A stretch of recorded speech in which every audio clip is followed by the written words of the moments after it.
కొణిదెల పవన్ కళ్యాణ్ అమ్మ కడుపున ఆఖరివాడిగా పుట్టిన అందరికీ మంచి చేయాలి, మేలు జరగాలి అనే విషయంలో ముందువాడుగా ఉంటాడు. తన గురించి కంటే జనం గురించి ఎక్కువగా ఆలోచించే మనస్తత్వం నా తమ్ముడు కళ్యాణ్ బాబుది. ఎవరైనా అధికారంలోకి వచ్చాక ప్రజలకు ఏదైనా చేయాలనుకుంటారు. కానీ కళ్యాణ్ తన సొంత సంపాదనని కౌలు రైతులు కన్నీళ్లు తుడిచేందుకు ఖర్చు పెట్టడం, సరిహద్దు దగ్గర ప్రాణాలొడ్డి పోరాడే జవాన్ కోసం పెద్ద మొత్తం అందివ్వటం, అలాగే మత్స్యకారులు ఇంకా ఎందరికో తాను చేసిన సహాయం చూస్తుంటే ఇలాంటి నాయకుడు కదా జనానికి కావాల్సింది అనిపిస్తుంది. ఒక రకంగా చెప్పాలంటే సినిమాలోకి తను బలవంతంగా వచ్చాడు, రాజకీయాలు మాత్రం ఇష్టంతోనే వచ్చాడు. ఏ తల్లికైనా తన కొడుకు కష్టపడుతుంటే గుండె తరుక్కుపోతుంది. అలాగే ఏ అన్నకైనా తన తమ్ముడు అనవసరంగా మాటలు పడుతుంటే బాధ వేస్తుంది. అలా బాధపడుతున్న నా తల్లికి ఈ అన్నయ్యగా ఒక మాట చెప్పాను.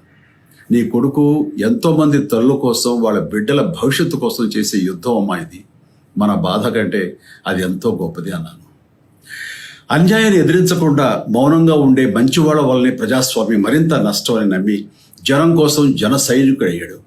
తాను బలంగా నమ్మిన సిద్ధాంతం కోసం తన జీవితం రాజకీయాల్లోకి అంకితం చేసిన శక్తిశాలి పవన్ కళ్యాణ్.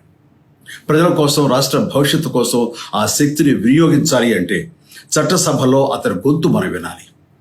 జనమే జయను నమ్మే జనసేనాని ఏమి చేయగలడో చూడాలంటే మీరు పిఠాపురం ప్రజలు కళ్యాణ్ని గెలిపించాలి.